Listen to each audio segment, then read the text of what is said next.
Maruti is looking at increasing prices. Maruti has already increased prices. And what is going to be the reason why Maruti is increasing prices? How essentially the post-festival season demand has moved for Maruti.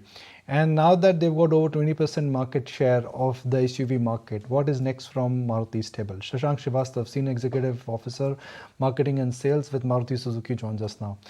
Shashank bhai, good morning. Thank you for joining us. How are things? Good morning. Things are okay. Define okay for us. Could be better. But they are not bad. I mean, you increasing price, your market share in SUV is gone to 22%. Diwali was decent, Dussehra was very good. So can I say that things अच्छे दिन हैं? हाँ, अभी तक तो अच्छे दिन हैं. I mean, I can say that this year has been pretty good for the auto industry. We have seen some of the best ever months in history of Indian passenger vehicle. So it's been pretty good. So far, industry estimate for April, November now crossing 2.8 million, which means we should end the financial year with 4.1 million vehicles. That's the highest ever PV sales. Although in growth terms, it would be somewhere between 6.5 to 7% over last year's number of 39 lakhs. Mr. Srivastava, want to actually get it on record first. Is there a price hike in the offing in the month of January or even December or not? Yes, January. We have actually yesterday filed with the stock exchange. In that, we have said clearly that we will effect a price increase in the month of January. And that is because of the general inflationary pressure as also some of the commodity prices pressure. So the combination of these two has resulted in our decision that we will increase the prices in January. And that's what we have filed with the stock exchange yesterday. Would be the quantum and would it be across models? Yes, it should be across models. The quantum model-wise obviously will differ. And in some models, it would be substantial. However, we have not yet decided on the quantum as yet. We spoke to you last. You said there was a fear of an inventory built up in the sedan category. And this was a conversation we had on this channel pre-Diwali. Yeah. What has been the trend? I mean, the inventory levels which got built up at the wholesale level, has that led to any kind of a discount, any problems in the sedan category? Yeah, so I think when we discussed that, it was with reference to not just the sedan, but the across the model categories. And the stock level at that time, which was 335,000, 1st of November in the industry, we were expecting it would come down substantially because of the first 15 days, 1st to 15th of November was very auspicious. The Diwali period was in this period. However, with the wholesales also happening, what we now think is that this stock level will continue to be high. By November end also, we are expecting roughly similar stock levels.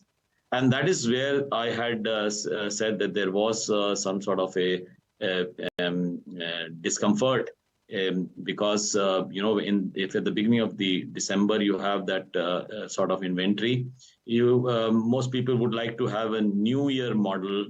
That's the market trend, with the consumers.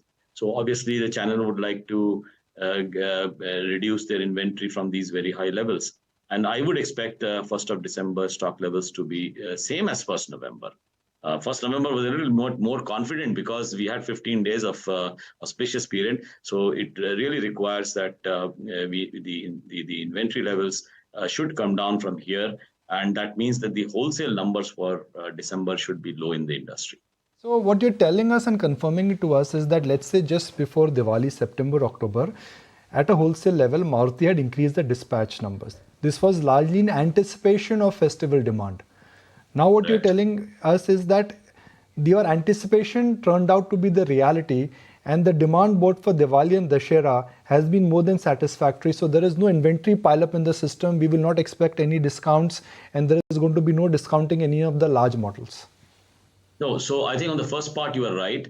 The sales was pretty good in the first 15 days.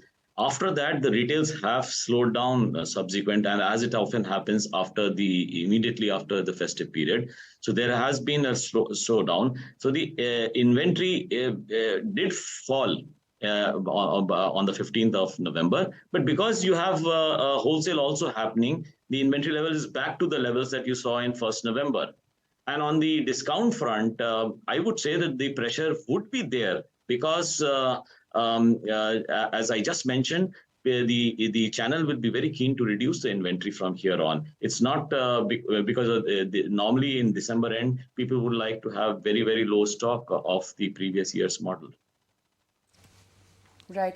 The other thing I also wanted to talk about is just the latest, report coming in by FADA, and they're saying that SUVs continue to garner highest demand amongst the auto categories. Is that going to be the focus stepping into 2024 from Maruti as well? And has that been your observation too? Correct. So if you see the SUV share of the total market of passenger vehicles has been increasing rather rapidly in the last 3-4 years. It was just around 16% 5 years back, climbed up to 43% last year, and now in some months crossing 50% mark as well. Although in the April-October period, cumulatively, it's around 49%. So it's become pretty large. Expected sale for SUVs in this year is expected to be 2 million plus, which is the first time ever you will cross the 2 million mark for the SUVs. And yes, that makes it one of the big focus areas for us. And that's the reason why, if you see in the last 1 year, we have launched 3 more SUVs, the Vitara, the Fronx, and the Jimny. And that has helped us get more market share. In fact, we became the #1 manufacturer of SUV in H1. So that is very important because in our overall objective to reach 50%, it's essential that we have a good, healthy market share in the SUV segment as well. Are we also reaching a threshold where the SUV market right now, which accounts for 50 to 55% of the total sales, that has peaked out and it is not going to go to 60-65%. In fact, if at all, the growth will be there, but the market share gain will not be there. Yeah. So I think great point there. Well raised, I think, because in our own research suggests in different countries that the peak seems to be in that 54-55% range. We are yet to reach that plateau. So that means that there is a scope of SUVs further increasing. However, we would see some sort of a plateau emerging around the 54-55% mark. Yes, that's also our observation and expectation as well for the future. How do you see 2024 different from 2021 and 2022, both in terms of customer preference and also in terms of this entire rural versus non-rural debate? So 21 was actually affected by the COVID, as you know, and we had a semiconductor component issue in most of 22. In fact, half of 23 as well. So there was both constraints on the demand as well as on the supply side. It's only in July onward that the supply side become better, and that's one of the reasons why we have seen inventories building up and also that the customer waiting periods have come down. So I would expect good supplies to continue in 2024-25 financial year. And also in terms of the segment-wise breakup, I think SUV should be in that 52% range, with some slowing down in terms of overall growth as well. So I think in terms of the buying pattern, I think replacement buying would continue to increase. That means people upgrading to new models. But we have to see how the general economy works to have an overall picture of the volumes overall for the industry. Mr. Srivastava, great to have you on the show. That's Maruti in trade for you. Let's just, in fact, bring up that stock price as well and show you where it's currently mildly higher at 10,540 as we speak right now.